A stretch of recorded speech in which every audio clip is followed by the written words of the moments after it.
श्री स्वामी समर्थ.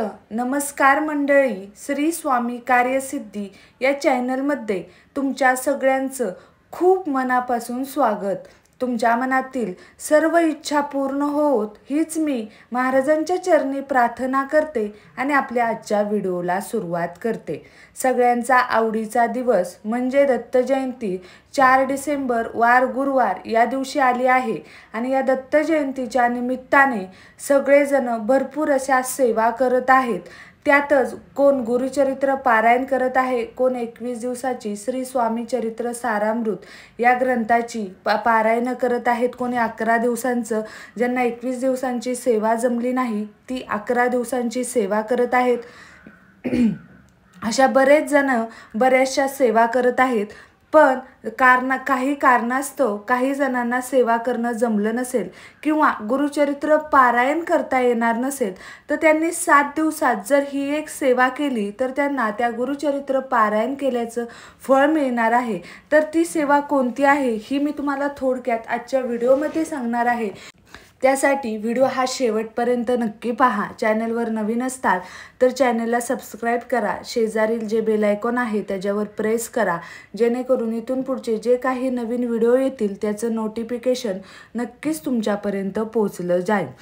28 नोव्हेंबरपासून गुरुचरित्र पारायणाला सुरुवात होणार आहे.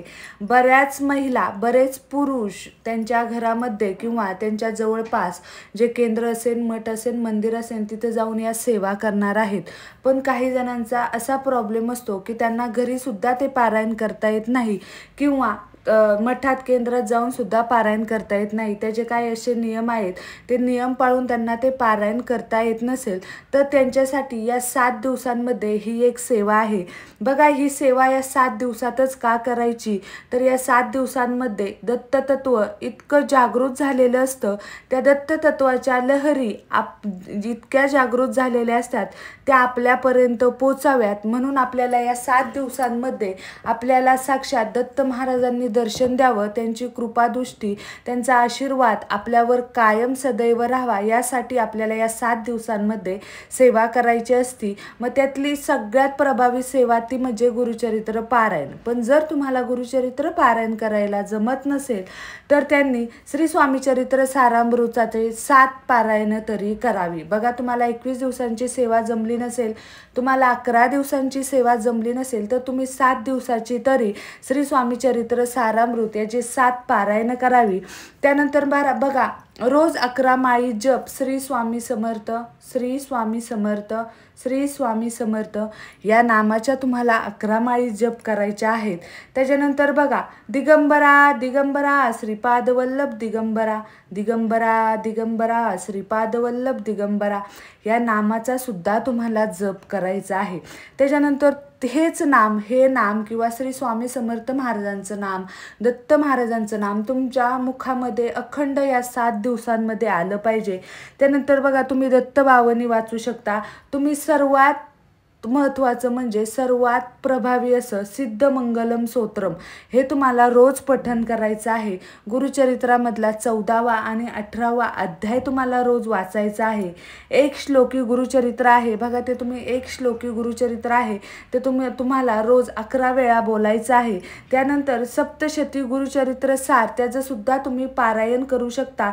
जसं गुरुचरित्र पारायण आहे तसंच थोडक्यामध्ये सप्तशती गुरुचरित्र सार याचं सुद्धा पारायण आहे, ते सुद्धा तुम्ही करू शकता.